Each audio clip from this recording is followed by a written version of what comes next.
Estamos mais uma vez aqui nesse nosso encontro, em mais um vídeo sobre o livro do profeta Daniel. Estamos no capítulo 12, estamos bem no finalzinho, mas como eu tenho dito nos últimos vídeos, nós vamos devagar, porque esse é o epílogo do livro, é o ponto alto do livro, onde há muitas conexões com o livro do Apocalipse, há muitas conexões com outros textos escatológicos do Novo Testamento. Então, a gente vai procurar caminhar devagar para que a gente possa compreender melhor.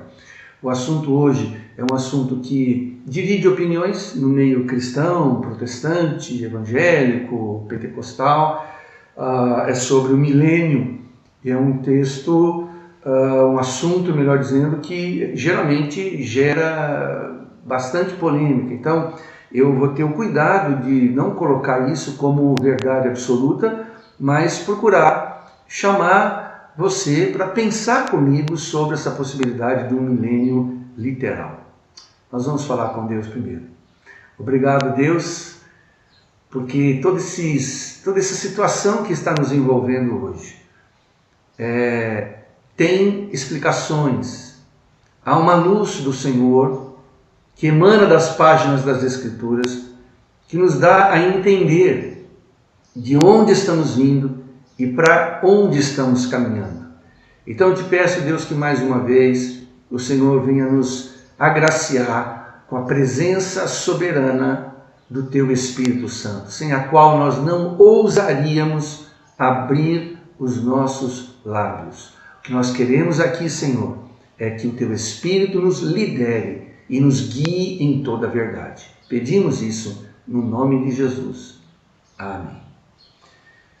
Muito bem, a humanidade, gente, num sentido geral, sempre padeceu na mão de governantes cruéis, vaidosos, corruptos, assassinos. Nunca houve sequer um reino nesse mundo que não tenha sofrido com um governante com essas, entre aspas, qualificações. Infelizmente, essa é uma grande realidade. Imperadores estiveram decididos a serem o governador geral do mundo, né? Nós temos aí vários deles, na nossa memória a gente consegue lembrar, surge a imagem deles, e até hoje nenhum sistema político se demonstrou eficiente. Se o socialismo não é bom, o capitalismo também não é. Se o comunismo não é bom, qual é o que é bom? Nós não temos no mundo um sistema político que possa dizer, é assim, é desse jeito que devemos administrar a polis, a sociedade. Então, já que isso nunca aconteceu, a Bíblia afirma que um dia Jesus Cristo será esse governante perfeito, que a partir do seu caráter perfeito, do seu amor, da sua misericórdia perfeita, estará colocando ordem e promovendo um tempo de paz e prosperidade sem igual em todo o planeta Terra. O profeta Daniel, ele deixa isso claro, ele dá a entender isso aí. No capítulo 7 de Daniel, versículo 14, Daniel 7,14, diz assim: foi-lhe dado domínio e glória e o reino para que os povos, nações e homens de todas as línguas o servissem. O seu domínio é domínio eterno, que não passará, e o seu reino jamais será destruído. Quem é esse? Esse é Jesus Cristo, nosso Senhor. Ainda no capítulo 7, no versículo 27, volta o livro do profeta Daniel a dizer, Daniel 7, 27, o reino e o domínio e a majestade dos reinos debaixo de todo o céu serão dados ao povo dos santos do Altíssimo. O seu reino será reino eterno, e todos os domínios o servirão e lhe obedecerão. Então aqui nós já temos no livro do profeta Daniel uma referência clara de um governante mundial, justo, perfeito, que com os santos do Altíssimo governará todas as nações. Esse é o período denominado no livro do Apocalipse como o milênio. Pois bem, aonde se encontra o milênio na Bíblia? Só existe uma referência a essa expressão, millennium. Tá? É o capítulo 20 de Apocalipse, se você quiser, se você está com a sua Bíblia aí, quer deixar aberto aí, ótimo, né? O capítulo 20 de Apocalipse é um capítulo voltado especificamente para o milênio. São 8 referências sobre os 1000 anos do reinado de Cristo, tá certo? Então, veja só que interessante. O que acontece no milênio? Primeiro, o diabo será acorrentado e preso nesse período. Versículo 2. Com isso, ele não poderá enganar as nações. Versículo 3. Cristo reinará sobre toda a terra com a igreja. Versículo 6. E o diabo será preso durante esse tempo de 1000 anos e solto no final desse período.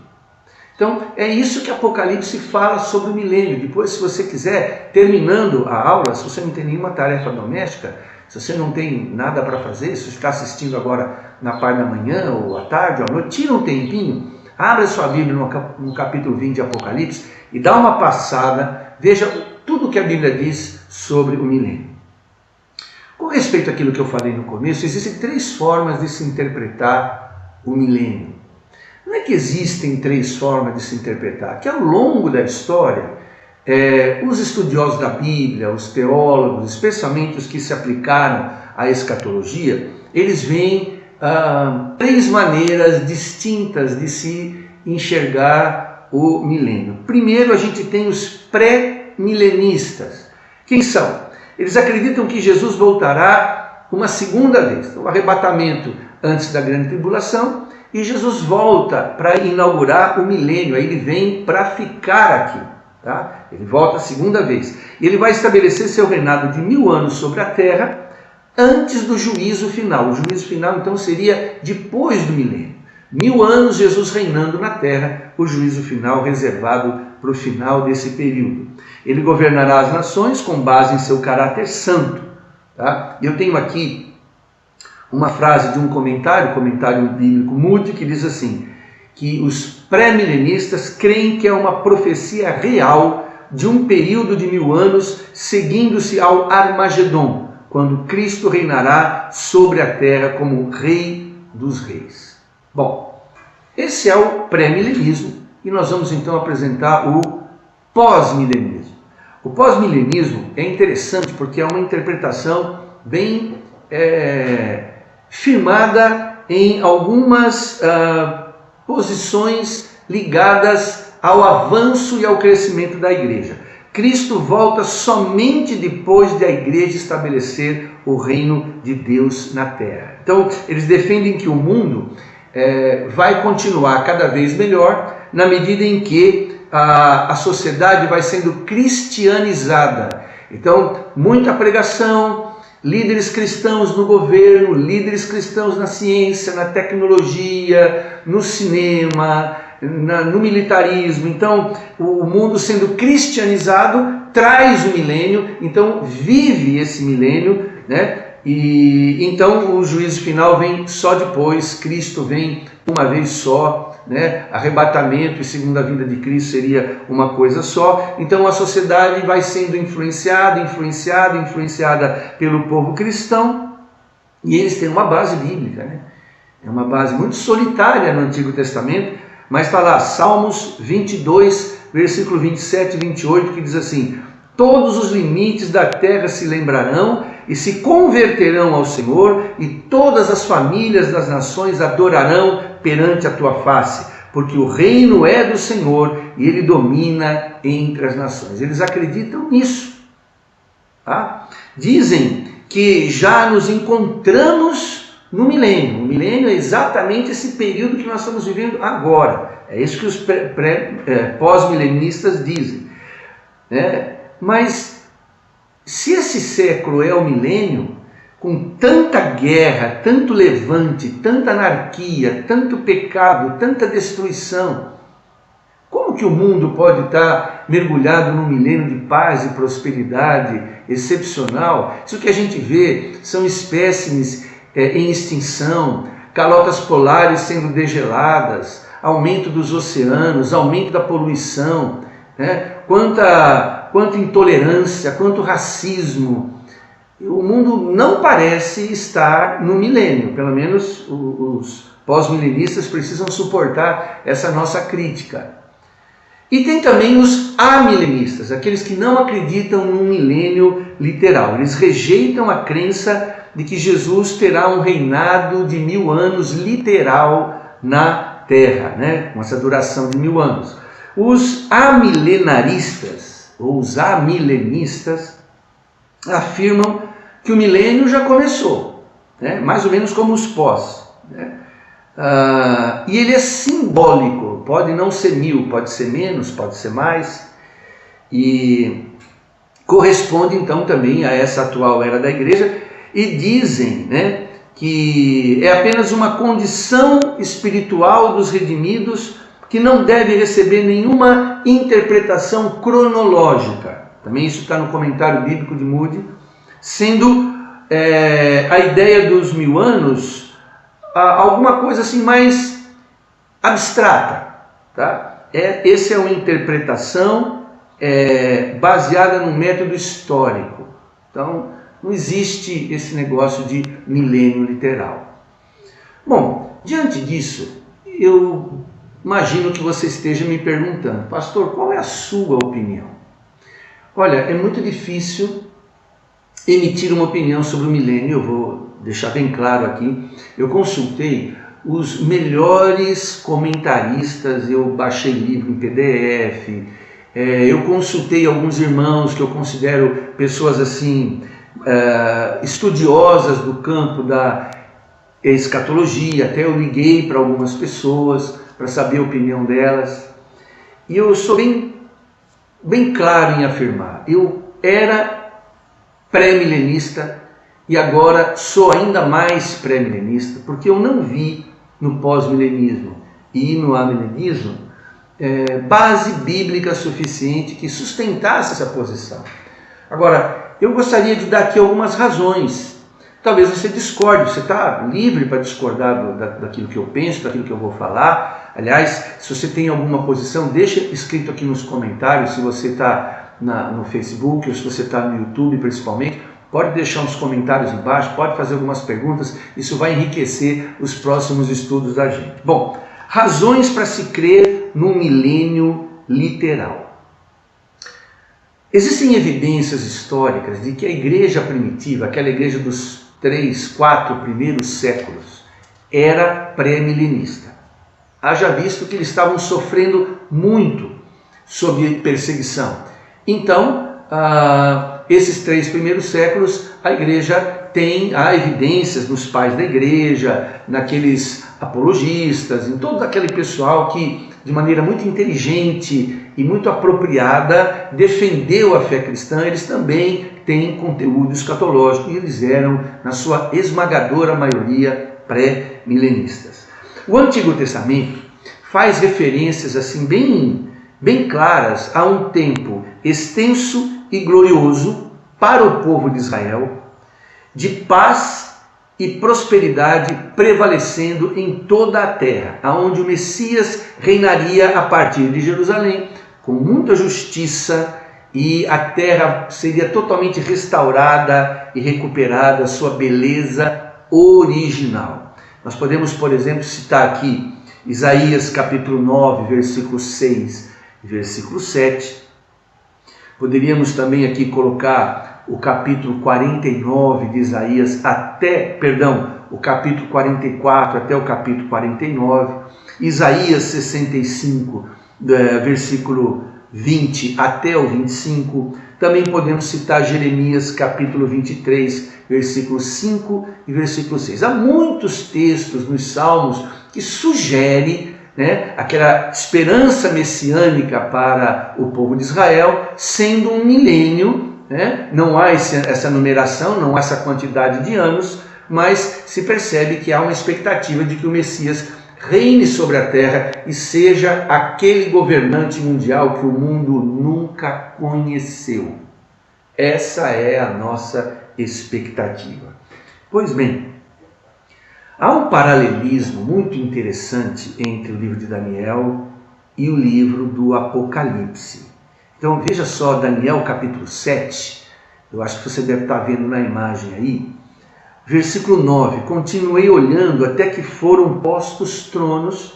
Versículo 10, assentou-se o tribunal. Versículo 22, justiça foi feita aos santos do Altíssimo. Veio o tempo em que os santos possuíram o reino. Agora veja só do lado direito da tela, Apocalipse capítulo 20, verso 4. Então vi tronos, neles estavam sentados aqueles que haviam recebido o direito de julgar. Eles tinham voltado a viver novamente e agora reinavam com Cristo durante 1000 anos. Há um paralelismo aqui.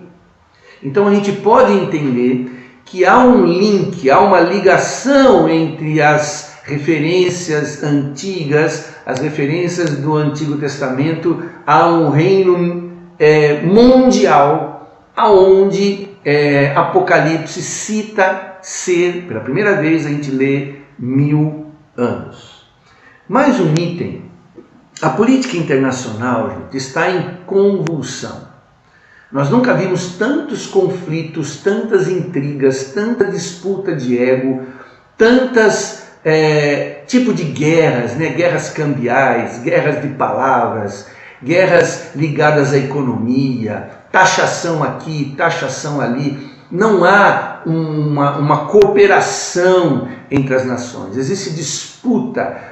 Sempre, o tempo todo, os países estão disputando quem é o mais poderoso em sentido de armamento bélico, quem é mais rico no sentido de domínio, quem é que manda mais, quem é o mais influente. Então, a política internacional está nessa convulsão, conflitos, e tudo isso leva a gente a entender que nós não nos encontramos no milênio. Se nós não nos encontramos no milênio, realmente ainda há a possibilidade de existir um milênio literal.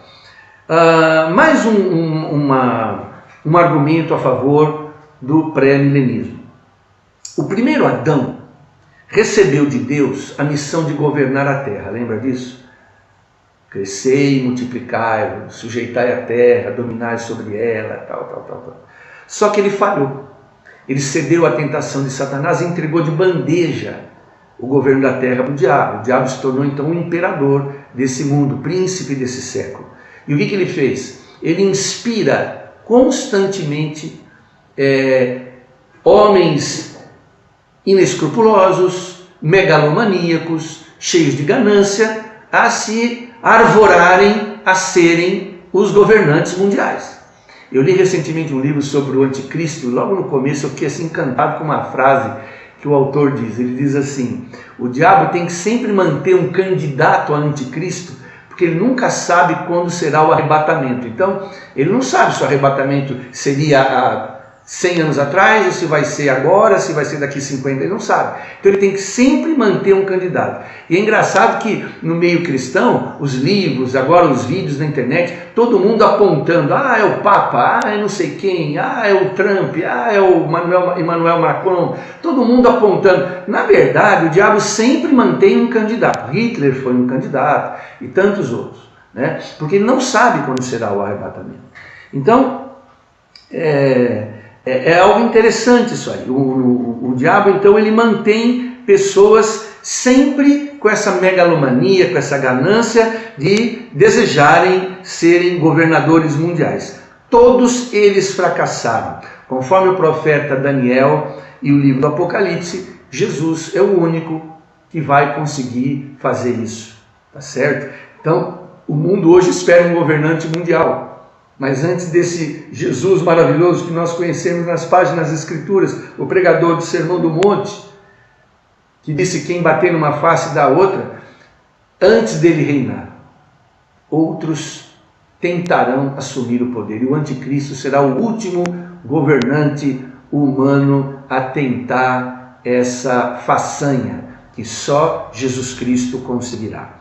Outro argumento é o argumento de que não há menção do reino milenário em nenhum outro lugar do Novo Testamento. Isso é uma crítica que se fazem ao pré-milenismo. Vocês são pré-milenistas, mas não existe nenhum lugar da Bíblia, além de Apocalipse 20, que fala sobre o milênio. Isso é uma crítica muito fraca, porque quem conhece um pouco de hermenêutica sabe que a Bíblia ela tem uma revelação progressiva. A revelação da Bíblia ela vai revelando, é como se fosse uma cortina que vai sendo aberta para que a gente possa espiar o que tem lá no palco. Um exemplo, a Trindade. Nós só conhecemos a Trindade a partir dos Evangelhos. Até então, existia Pai, Filho e Espírito Santo, mas isso estava velado. Aí você chega lá em Gênesis, está lá: façamos o homem à nossa imagem conforme a nossa semelhança. Façamos. Quando acontece o caso lá da Torre de Babel, o que Deus fala? Desçamos, pois, e confundamos a linguagem deles. Ora, a palavra Elohim é Deus no seu sentido plural. Como nós não somos politeístas e os judeus nunca foram, sempre acreditaram que Jeová é o único Deus e Yahvé é o único Deus verdadeiro, isso ficou velado, até que vem Jesus. E Jesus vem nas águas do batismo, João recebe para se batizar, o Filho de Deus encarnado, o Espírito vem em forma de pomba e pousa sobre ele, e há uma voz do céu dizendo: esse é o meu Filho amado. Ali nós começamos a entender a Trindade, que Paulo depois vai explicar com maestria ao longo das suas cartas.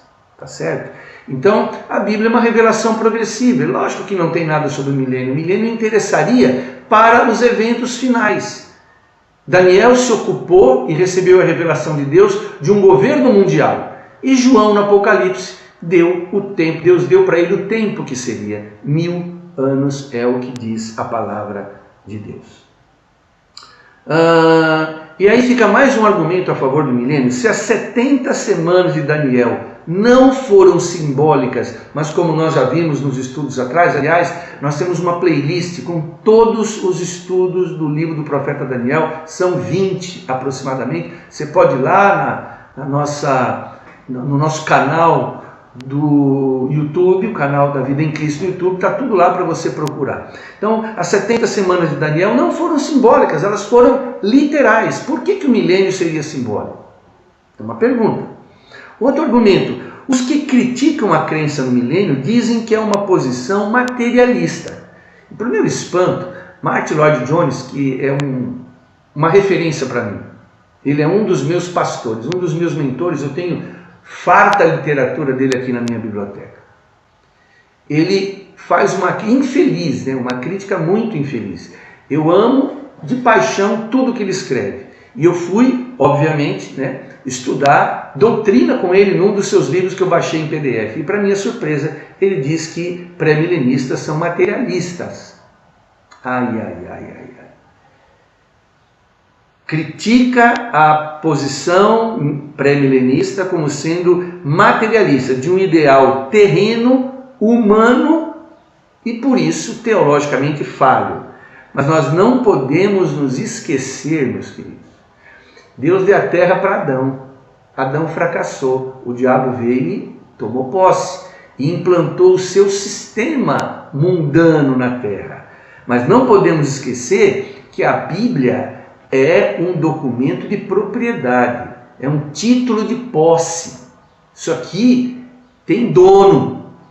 E está escrito lá em Salmo 24, verso 1: do Senhor é a terra e a sua plenitude, o mundo e os que nele habitam. Isso é um título de propriedade. Isso aqui tem dono.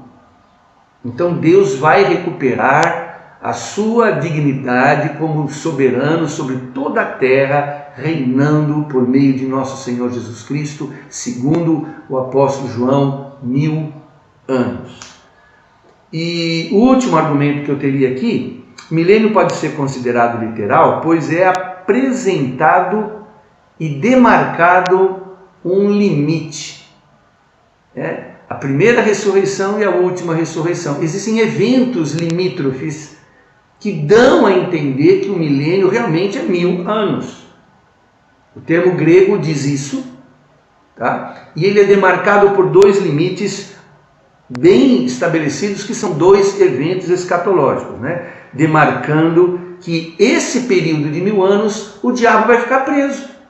O diabo fica preso por 1000 anos e Jesus reina 1000 anos sobre a terra. Nós podemos depois mencionar um pouco mais sobre o lugar do diabo nesse final dos tempos, quem é ele, o que ele vai fazer, a chamada tríade satânica, né? O dragão, a besta e o falso profeta. A gente pode falar um pouquinho sobre Armagedon, eu não sei. Nós estamos seguindo uma orientação dada por Deus, a gente não quer se aventurar, é um terreno muito fértil para polêmicas. Pois bem, eu quero concluir dizendo o seguinte: eu evito fechar questão com respeito a isso, porque a Bíblia ela não é suficientemente clara nessas questões do milênio. Tá? Mas esses pontos que eu citei para vocês, eles me servem de consolo, eles aumentam a minha fé, eles me dão mais firmeza e mais esperança para que eu possa realmente suportar tudo que esse mundo contém. É muito difícil ser um cidadão do século XXI e ser cristão no século XXI. Então eu me tranquilizo, eu me consolo, porque eu sei que o meu Jesus virá, e eu acredito que toda essa bandalheira promovida por todos esses presidentes e primeiros ministros, todas as suas confusões, suas imoralidades, suas ganâncias, um dia vão desaparecer e nós veremos ainda nessa terra justiça e juízo reinando. Louvado seja o nome do Senhor. Tá? Isaías, eu queria fechar com esse versículo, Isaías capítulo 32, verso 17, diz assim: o fruto da justiça será paz, o resultado da justiça será tranquilidade e confiança para sempre. Essa é a nossa mensagem, essa é a mensagem cristã, essa é a grande esperança que nós temos em dias melhores. Vamos orar. Obrigado, Deus, por essa bênção maravilhosa. Obrigado por essa esperança. Que possamos, Deus, crer que Jesus Cristo vem em breve, que o arrebatamento é iminente e que um dia Ele voltará e os seus pés estarão novamente sobre o Monte das Oliveiras. Nós poderemos crer que esse mundo ainda experimentará um tempo glorioso de paz e prosperidade incomparáveis, e que a bênção do Senhor, ó Deus, seja sobre todos aqueles que assistem esse vídeo, porque Deus, para isso estamos aqui nessa terra, para anunciar que breve Jesus voltará, e Ele não virá mais como um carpinteiro, Ele virá com a coroa que Ele recebeu do Pai, para ser Rei dos Reis e Senhor de todos os senhores da terra. Que seja assim, em nome de Jesus. Amém. Obrigado por ter nos assistido mais esse vídeo. Compartilhe com outros, chame-os para curtir a nossa página no Face, para se inscrever no nosso canal no YouTube. Estaremos aqui juntos e esperamos que você nos acompanhe e que seja um tempo de grande edificação, um tempo de crescimento para a sua vida. Um grande abraço, Deus te abençoe em nome de Jesus.